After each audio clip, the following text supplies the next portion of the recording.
মুখরিত অসম অরুণাচল সীমান্ত।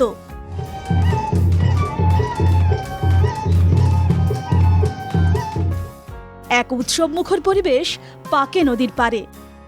এটি পাকে নদীর পার, অসম অরুণাচল সীমান্তের সিজুসা। পাকে নদীর পারে অনুষ্ঠিত হচ্ছে পাকে পাগা হর্নবিল মহোৎসব। 3 দিন ধরে চলে এই মহোৎসব। শুক্রবার দ্বিতীয় দিনে হর্নবিল উৎসবে বিভিন্ন স্থানের মানুষের ভিড় জমে। অরুণাচল প্রদেশের পরিবেশ এবং পর্যটন বিভাগের মন্ত্রী নাকাম নালো শুরু করেছেন এই উৎসব। মহোৎসব স্থলে উপচে পড়ছে প্রতিবেশী রাজ্য অরুণাচল প্রদেশের পরম্পরাগত খাবার।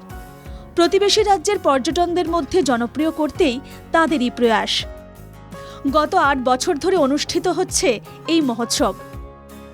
অরুণাচল সরকার এবং স্থানীয় যুবকদের সহযোগে এবারও আয়োজিত উৎসব নিয়ে আশাবাদী আয়োজক।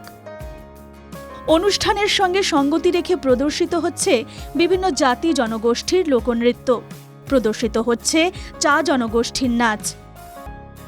গোর্খা শিল্পীর দলও প্রদর্শন করেছে মনোমুগ্ধকর লোকনৃত্য।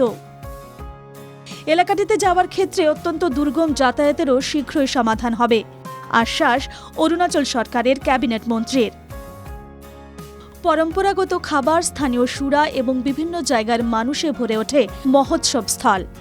আয়োজকের আশা, আগামী বছর আরও মানুষ আসবে, ফের জমজমাট হবে পাকে পাগা হর্নবিল। জামগড়িহাট থেকে রাজমণি ভূঁইয়ার রিপোর্ট, NKTV বাংলা।